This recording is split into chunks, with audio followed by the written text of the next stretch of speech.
चंद्रकांत पाटलांनी आता नवीन वक्तव्य केलं आहे. बघा देऊ द्या त्यांना, अच्छा सर मन रमवतात तर रमवू द्या त्यांना. त्याच्यावरती किती काळ बोलायचं आम्ही, ठीक आहे ना. त्यांना साधारण अजून ते 3-4 वर्ष तारखा देत राहतील. मला त्याच्याविषयी काय वाईट वाटत नाही.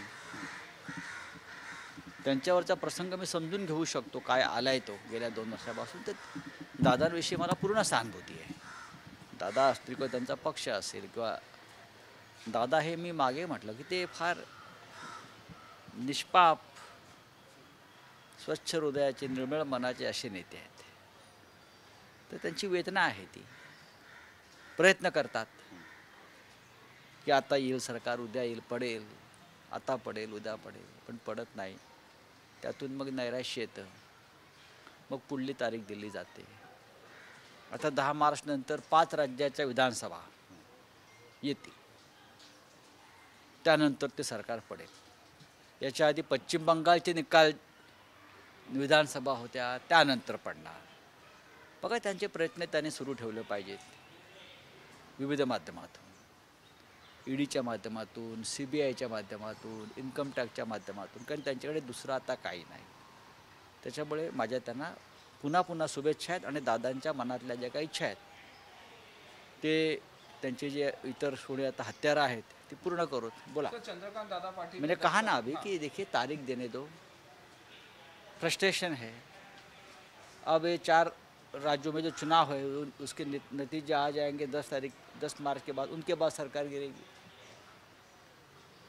फिर लोकसभा के चुनाव आएंगे, उसके बाद सरकार गिरेगी. हमको गिराते गिराते खुद गिर गए. भाई छोड़ दीजिए. मेरी संवेदना है उनके साथ.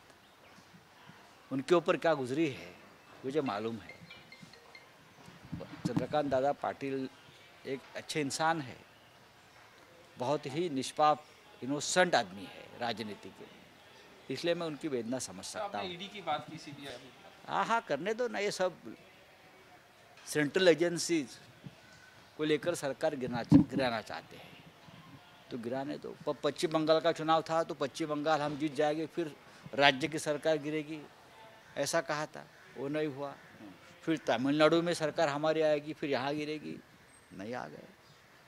तो गिराने की कोशिश जारी है. खुद गिर जाएंगे, हम नहीं गिरेंगे. ठीक है. गोवा, उत्तराखंड और यूपी में तब सेकंड फेज के पोल होने वाले, ये कैंपेनिंग खत्म हो गई, क्या कहना चाहिए? हम अभी गोवा से आए हैं, अभी यूपी निकलेंगे सब लोग. आदित्य ठाकरे जी भी यूपी जाएंगे,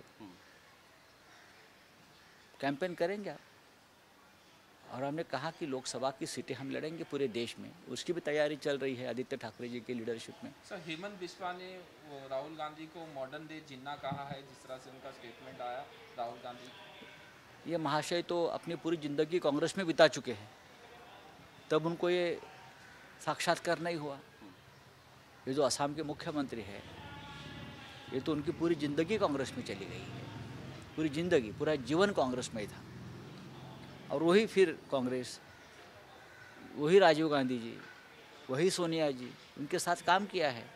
देखो, इस प्रकार से किसी भी व्यक्ति ने अपने पूर्व नेता के खिलाफ बयान देना, चाहे ज्योतिरादित्य शिंदे हो, चाहे हेमंत बिश्व शर्मा हो, चाहे और, आपने एक ज़िंदगी उनके साथ निकाली है. आपको जो बनाया है उसमें उस पार्टी का भी योगदान है. इसलिए तो आपको बीजेपी ने उठाया है ना. नहीं तो आप कौन है, हम कौन है, हम कोई नाही. मराठीमध्ये सांगा. उत्तर प्रदेशच्या निवडणूक आहे, गोवामध्ये पण तुम्ही जाऊन आलेला. तुम्ही म्हटलं आधी की खिचडी पकते, नेमकं काय खिचडी असणार आहे, कसं रिझल्ट असणार आहे? उत्तर प्रदेशमध्ये खिचडी पकत नाही. उत्तर प्रदेशमध्ये अखिलेश यादव पुढे आहेत. गोवामध्ये खिचडी आहे असं दिसतंय. पण आता लोक काय मतदान करतात ते पाहावं लागेल. आम्ही खूप प्रयत्न केलेले आहेत. सगळेच पक्ष तिथे प्रयत्न करत आहेत. काँग्रेस तिथे थोडं पुढे दिसतंय मला या क्षणी गोव्यात, पण टक्कर आहे. देवेंद्र फडणवीस ठाण बांधून बसले आहेत. माझ्या त्यांना शुभेच्छा आहेत. महाराष्ट्राचे नेते आहेत. पण जमिनीवरचे चित्र फार वेगळं आहे. भ्रष्टाचारी, माफिया, अंमली पदार्थाचे व्यापारी, अशा लोकांच्या हातात गोव्याचं राजकारण आहे. हे देवेंद्रजींना माहिती आहे मी कोणाविषयी बोलतो आहे. उत्पल पर्रिकरला चांगला पाठिंबा मिळतो आहे, हे एक चांगलं लक्षण आहे. चलिए बस. मुख्यमंत्री उद्धव ठाकरे ने कहा कि जो ये सब सवाल उठा रहे हैं कोविड सेंटर पे, उनको हॉस्पिटल में उनका इलाज करने की ज़रूरत है. माननीय मुख्यमंत्री जी ने जो कहा है सही बात है. मुंबई और महाराष्ट्र की बारे में हाईकोर्ट ने और पूरे विश्व में वाह की है कि बहुत अच्छा काम किया।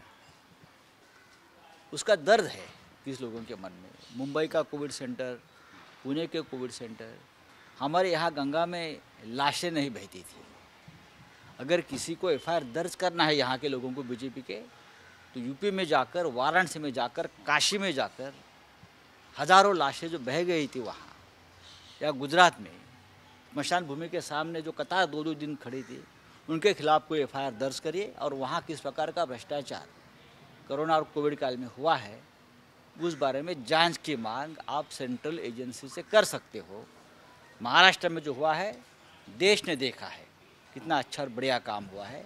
कोई अगर भोंकता है तो उसके ऊपर इस राज्य की जनता ध्यान नहीं देती। सर, मराठीमध्ये सांगा, उद्धव ठाकरेंनी जे म्हटलेलं आहे, जे टीका करतायत कोविड सेंटरला घेऊन, घोटाळ्यांना घेऊन, त्यांना कोणताही घोटाळा नाही हे अजितदादा पवार आणि मुख्यमंत्री उद्धवजी ठाकरे यांनी स्पष्ट केलं आहे।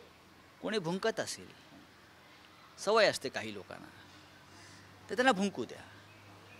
पण मुंबईतल्या कोविड सेंटर्स, पुण्यातले कोविड सेंटर्स, नाशिकचे कोविड सेंटर्स, सर्वत्र सरकारबरोबर काही सामाजिक लोक होते। त्या काळामध्ये कोविड हा एक असा एक आजार लोकांना वाटत होता की लोक एकमेकांना हात लावायला, जवळ जायला डरते थे, लोक घाबरत होते। अशा वेळेला काही संस्था पुढे आल्या, काही कार्यकर्ते पुढे आले आणि त्यांनी कोविड सेंटर चालवली आहे। भाजपचे लोक नव्हते, मी तुम्हाला सांगतो, भाजपचे लोक नव्हते, पुढे येत नव्हते, घाबरून बसले होते, नंतर आले। पण आमचे लोक होते। तुम्ही त्यांच्यावरती आरोप करताय घाणेरडे। जेव्हा कोणी काम करायला तयार नव्हतं तेव्हा आमचे लोक काम करत होते, कारण आमचा वसा आहे, राजकारण नंतर समाजकारण आधी।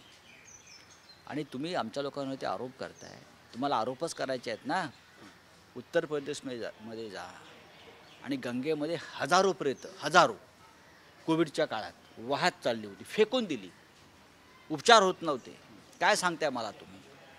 त्यांच्यावर एफआयआर दाखल करा या लोकांनी जाऊन, जे इथे फायली घेऊन फिरतायत ना, अशा अशा दाखवत, आमच्या तुमच्याही फायली तयार आहेत, तेव्हा कळेल फाईल काय असते ही। आम्ही तुम्हाला घाबरत नाही। उत्तम प्रकारे राज्य सरकारने काम केलेलं आहे।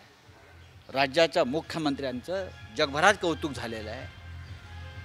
हे तुमच्या पोटात दुखते का, मग पोटावर उपचार करून उपचार। सर, तुम्ही प्रेस कॉन्फरन्स कधी घेणार आहे? माझी प्रेस कॉन्फरन्स नाही, शिवसेनेची प्रेस कॉन्फरन्स आहे, शिवसेना म्हणून। 15 तारखेला 4 वाजता शिवसेना भवनामध्ये, शिवसेना भवनात। त्याच्या आधी ज्या फायली दाखवायच्या त्या दाखवा कोणाला। शिवसेना भवन में 4 बजे शिवसेना की प्रेस कॉन्फ्रेंस होगी। मैं पार्टी की बात कर रहा हूँ।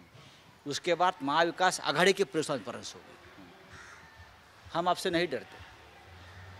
हमने जो काम किया है वो देश ने नहीं, पूरे विश्व ने देखा है। चलिए।